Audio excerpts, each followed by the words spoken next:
Hello बच्चों, आप इन transaction को एक बार नोट कर लीजिए। मैं आपको वीडियो में बताऊंगी कि इनको अकाउंटिंग क्वेश्चन में लिखते कैसे हैं।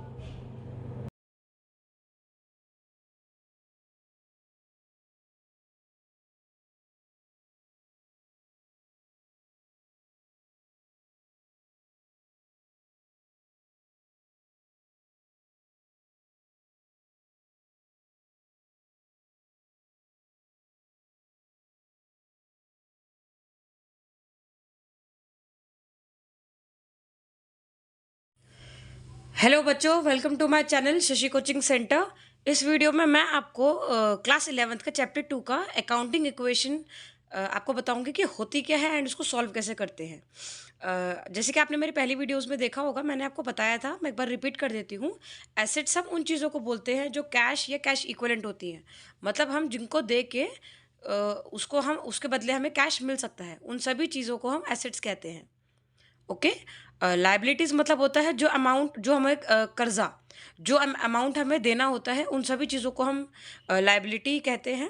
और कैपिटल होता है कि जो ओनर होता है, उसने जो अमाउंट, जो पैसा कंपनी स्टार्ट करने के लिए कंपनी में इन्वेस्ट किया होता है, उसको बोलते हैं कैपिटल। अच्छा, अकाउंटिंग इक्वेशन में क्या होता है, जैसे कि आप देख रहे हो, assets is equal to liability plus capital. इसका मतलब है कि हमारे जितने भी एसेट्स के अमाउंट होती है वो हमेशा हमारी लाइबिलिटी प्लस कैपिटल के बराबर होती है। और पहली बात, दूसरी बात, जो ट्रांजैक्शन होती है, ट्रांजैक्शन मतलब कि हमारी जैसे कंपनी में कोई भी हमने ट्रांजैक्शन हुई, मॉनेटरी ट्रांजैक्शन मतलब कि जिस ट्रांजैक्शन में अमाउंट, पैसे का, कैश का लेन देन होता है, उसको ट्रांजैक्शन कहते हैं। और हर ट्रांजैक्शन का दोनों साइड, ओके, लेफ्ट में एज वेल एज राइट में इफेक्ट होता है। ओके। तो मैं आपको एग्जांपल बताती हूँ। जैसे देखिए, फर्स्ट एग्जांपल है, जैसे someone like the owner started a business with cash 45,000। Okay. तो इसमें जो कैश है, अब आप इसका इफेक्ट देखोगे तो देखो, एसेट में कैश जो है हमारा 45,000, 45,000 ऐड हो गया प्लस, राइट। एंड यहाँ पे हमारा कैपिटल इंक्रीज हो गया 45,000। ओके। देन उसके बाद नेक्स्ट हमारा हुआ, नेक्स्ट एक ट्रांजैक्शन देते हैं कि जो ओनर है, ए है, जैसे उसने एक बैंक अकाउंट ओपन किया 4500 से।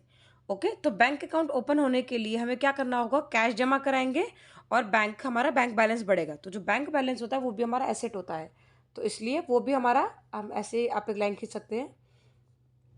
नेक्स्ट ट्रांजैक्शन हम नेक्स्ट लाइन में करेंगे। ओके। बैंक हुआ हमारा 4500, कैश कम हो जाएगा, राइट।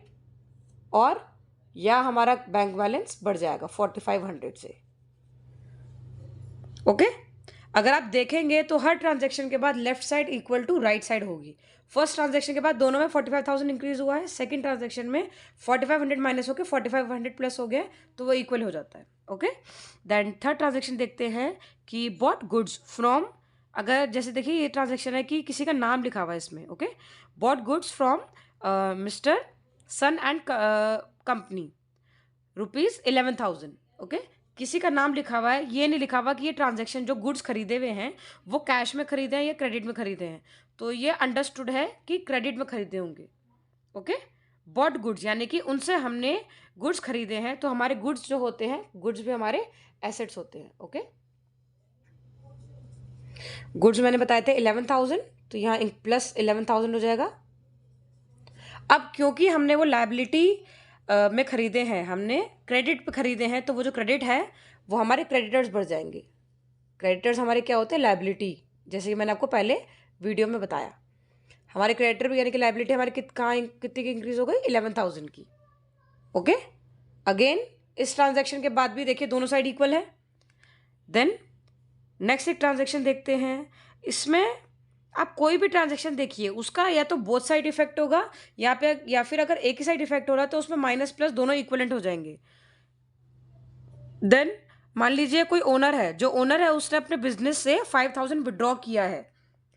अब 5,000 विड्रॉ किया है तो यानी कि कैश कैपिटल में से किया होगा, तो हमारा जो 5,000 है वो कैश से माइनस हो जाएगा, -5,000, एंड यहाँ पे भी -5,000 कैपिटल से हो जाएगा। ओके। अब देखो, इसके अलावा मैं आपको बताती हूँ कुछ ट्रांजैक्शंस हैं जो हमारे एक्सपेंस होते हैं। ओके, अब जैसे एक ट्रांजैक्शन है सैलरीज पेड 2000 रुपीज़। ठीक है, तो इसमें क्या होगा, सिंपल सा है। आपने कैश में दी हैं सैलरीज, तो आपकी कैश यहाँ पे माइनस हो जाएगा। अच्छा, इसमें मैं आपको एक और बात बताती हूँ। जैसे मान लीजिए जो अमाउंट है आपका माइनस में है, तो उसको हम ब्रैकेट में वैसे लिख सकते हैं। ब्रैकेट में लिखने का मतलब होता है कि वो माइनस में है। ओके, तो ये यहाँ से प्लस वाली जितने भी अमाउंट है उससे हम ये ब्रैकेट हटा देते हैं ताकि कोई कन्फ्यूजन ना रहे। ओके, देन यहाँ पे भी 2000 हमारा माइनस में था, वहाँ हमने लगा दिया। यहाँ पे ये माइनस लगाने की ज़रूरत नहीं है। ओके, एंड यहाँ पे भी अब जो 2000 अमाउंट था वो हमारे कैश और कैपिटल, कैश से भी माइनस हो गया है एंड ये कैपिटल में से भी माइनस हो जाएगा। ओके, अगेन देखिए आप इसका इफेक्ट जो है वो दोनों साइड आया, तो इक्वेशन अगेन इक्वल हो जाती है। ओके, नेक्स्ट ट्रांजैक्शन है वेजेस आउटस्टैंडिंग। आउटस्टैंडिंग मतलब होता है कि वो अमाउंट जो हमें देना है हमने दिया नहीं है। ओके, आउटस्टैंडिंग अमाउंट है, तो इसलिए अगेन जो आउटस्टैंडिंग अमाउंट होती है वो हमारी सारी लाइबिलिटी में आती है, तो वो भी अमाउंट पॉजिटिव है, तो लिख देते हैं 200। ओके, देन आउटस्टैंडिंग अमाउंट है लेकिन आपको देनी तो है ही, तो इसलिए वो आपको यहाँ पे भी डालना होगा 200 माइनस। अच्छा, अभी 200 माइनस का मतलब क्या है? कैपिटल में हमने 200 अमाउंट माइनस किया है, इसका मतलब ये है कि हम उतना अमाउंट कहीं पे भी और कहीं और हम इन्वेस्ट नहीं कर सकते, इसलिए हमने एडवांस में पहले उसको माइनस कर दिया।